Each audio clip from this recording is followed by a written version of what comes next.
म जता जाऊँ जहाँ पुगौँ जन आवाज उठेको सुन्छु। मलाई आऊ हाम्रो देश बनाऊ र देश बचाऊ। देशको सभ्यता र समृद्धि बढाऊ। यहाँ उभिएर म भन्दछु, म बोलिरहेछु, देश बनोस्, देश बचोस् भन्ने आफ्ना पुर्ख्यौली भावना, इच्छा, आकांक्षा पोखिरहेछु।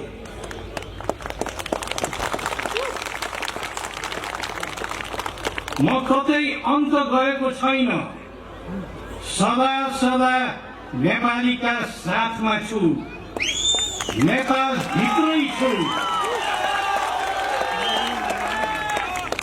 नेपालीहरूको सुख दुःख, सुविधा असुविधा, बाधा पीडा तथा हिजो आजको अवस्थालाई नजिकैबाट निहालिरहेको छु।